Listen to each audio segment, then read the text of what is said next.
Hello everyone, Redcoat here, And Sancher joins him. and today we'll be exploring the concept of emotional investment in games.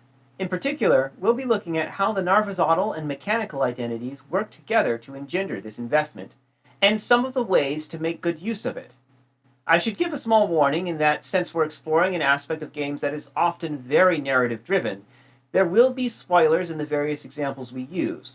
They're mostly old games that most of you probably know the twists to already, but ye have been warned regardless. We're going to explore emotional investment primarily through the lens of loss. This is because the impact of loss on the player, and the way the player reacts to it, is heavily influenced by the emotional investment the player has in the thing that is lost. This makes loss an excellent way to study the effectiveness of various efforts to build the player's emotional investment in various game elements. With this in mind, it is important to understand that when attempting to evoke emotion in a manner that comes off as genuine and deep, such as the emotions commonly associated with loss, that emotion must be related to or derive out of your game's core theme. As games are composite experiences, both the mechanics and Narvisaud must work together to support that theme.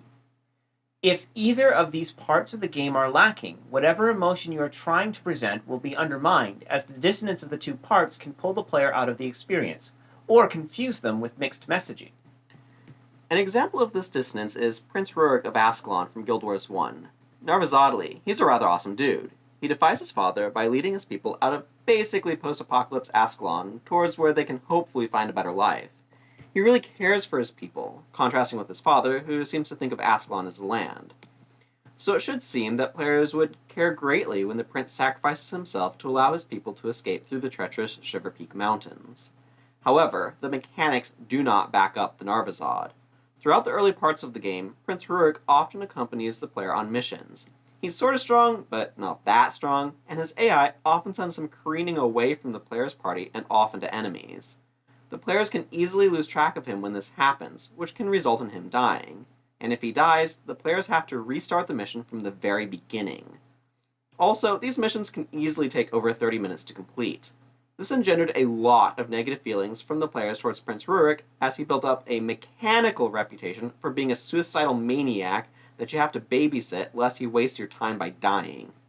As a result, players often celebrated, rather than mourned, his death because the emotional investment in Prince Rurik was negative instead of the intended positive. This serves to demonstrate that the emotional investment that players develop through play, that is, experientially, is much stronger than what the developers try to tell the player through text, cutscenes, and other Narvisaudal storytelling techniques. Another example of the mechanics not supporting the Narvisaud when it comes to engendering an emotional response to certain events and characters shows up in the game Star Fox. In Star Fox, the player is a part of a mercenary team of pilots tasked with saving a solar system from a megalomaniacal genius monkey scientist with delusions of grandeur. The team in question is presented as an almost familial unit, with plenty of banter between each other, and some of the game's story centering around different events and interactions between them. One particular point of interest here is the fact that at the end of each mission, the game shows you which pilots have survived and how close they came to being taken out of commission. So, from a Narvisaudal perspective, the game does a good job of cueing the player in on the fact that they should care about their teammates. However, when actually playing the game, these teammates turn out to be more of a distracting hassle than an asset, as they continuously get themselves into dangerous situations and shout at you to bail them out. Because of this, the player doesn't quite feel a sense of camaraderie as much as a general feeling of annoyance, as the characters do little to make the player feel grateful for their presence in battle, often having the player respond with a, he was kinda useless anyway, when a teammate goes down, or a, save yourself for once, when they get yet another enemy on their tail. In this case, the mechanical identity of the teammates doesn't match their Narvisaud presentation, which undermines the emotion that they were intended to draw out of the player. These examples actually bring up a common issue in games. Escort quests often have serious problems with creating mechanical dissonance. That is, the mechanics aren't supporting the theme. This is generally due to the escorted character or thing being very annoying from a mechanical sense. As we have established, mechanics are almost always stronger than Narvisaud when it comes to player perception and emotional investment for the exact same reason that lived experience is more powerful than vicarious experiences. Therefore, it is important, when creating escort quests, that the player has a reason to want to protect whatever they're escorting beyond just, the game tells me I have to. It should be noted that escort quests don't have to create this mechanical dissonance of needing to protect something that you ultimately don't want to. One of the best examples of this is God of War 4, affectionately referred to by many as Dad of Boy. In this game, you play as Kratos, who, after viciously murdering the entire Greek pantheon, settles down and has a kid. You spend most of the game traveling with this child, teaching him things about combat and life as you seek to deposit your wife's ashes on a mountain. What is interesting here is that the boy, Atreus, grows and learns as you do, as you can invest experience points not only into yourself, but also into the boy, greatly improving his combat prowess. That's right, he is functionally useful in combat. This gives the player much more reason to care about this character, as he overall serves to help with gameplay mechanically, not only being featured in combat, but also being crucial to several puzzles and teasing out lore tidbits throughout the game. It doesn't hurt that his character is well defined and bounces off of Kratos in interesting ways, allowing the player to develop an emotional connection with him as well as a functional one. The Last of Us does a similar thing with Ellie, and really plays with the emotional aspects of loss and the threat of loss all throughout its gameplay tenure. It's important to make sure that mechanics lead players to develop the same sort of emotional response to things that their avatar is supposed to have. With this in mind, the question arises, how do we cause the player to have an emotional response that is congruent with the one that your game presents? To dig in at answering this question, we can look at a few examples of games that managed to produce their intended emotional responses when they took something away from the player. Returning to Guild Wars 1 Prophecies, while it failed to evoke the desired emotions with the death of Prince Rurik, it did do loss well with the tutorial area. This play area is very unique, both mechanically and narvisodally, and as a result, the experience of playing in this area is unlike anywhere else in the game. Therefore, when it is destroyed in an apocalyptic event called the Searing, which occurs when you complete the tutorial, the player really feels its loss. Part of the reason for this is that, to reflect this event mechanically, your character can never again visit the tutorial maps, instead only being able to visit wasteland-like post-Searing versions of those areas. As a result, players have formed powerful attachments to this tutorial zone, calling it Pre-Searing, or Pre-Searing Ascalon if one wants to be complete. Players have even taken to creating characters meant to never complete the tutorial. This phenomenon is referred to as permanent Pre-Searing characters, or perma-pre in variations for short.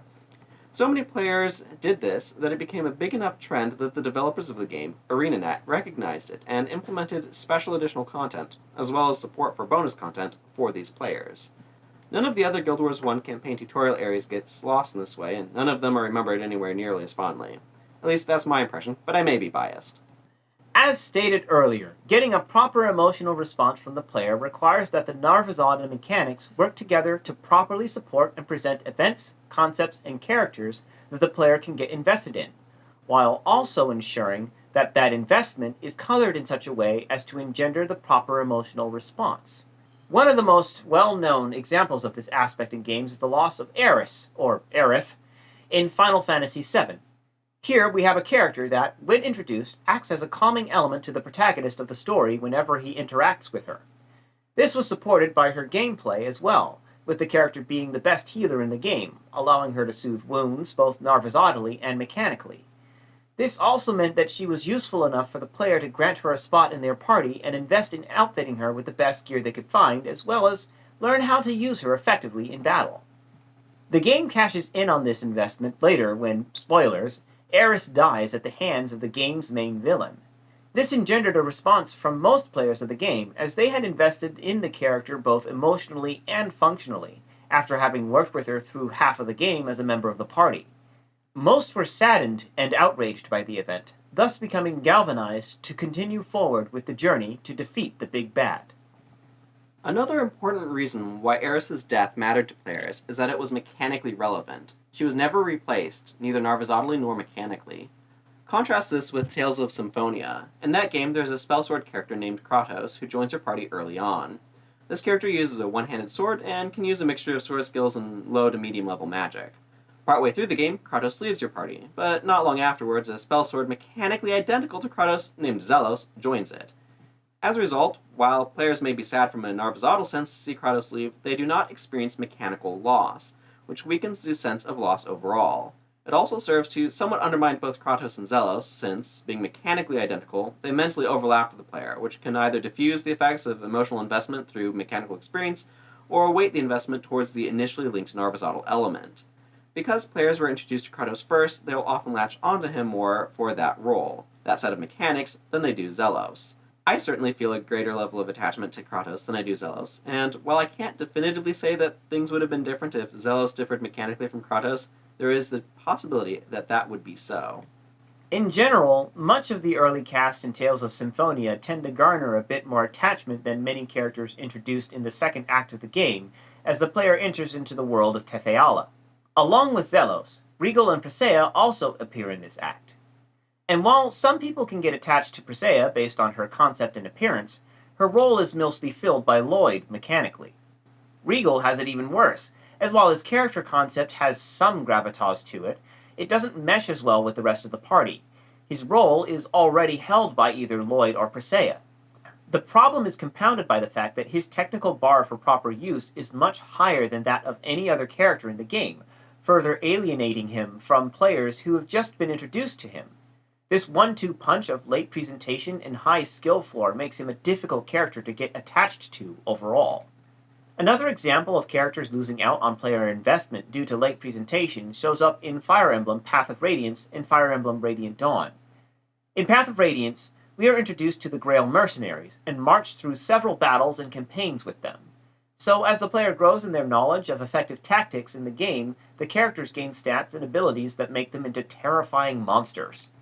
However, in Radiant Dawn, a story set in the same world as Path of Radiance, the player is given a new set of characters in the form of the Dawn Brigade. Now, this would normally be fine. However, one of the advertising points of the game is the fact that the Grail Mercenaries will return, and will have comparable stats to what you left them with in the last game.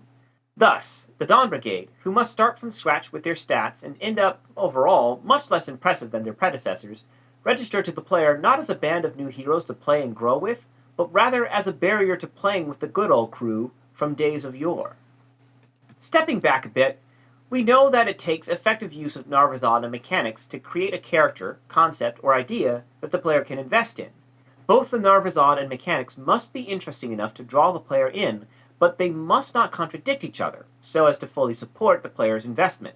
The player must also be given enough time to grow attached to the object of investment, keeping in mind the amount of difficulty involved in learning how to use its related mechanics, as well as the attractiveness and innate interest of its Narvisaud.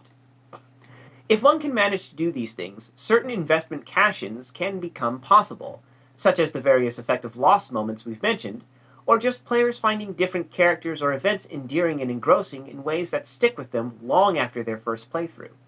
It is worth noting that it is possible to build investment in a character, or other thing, through purely Narvisaudal means, then cash in on that investment later in a mechanical way.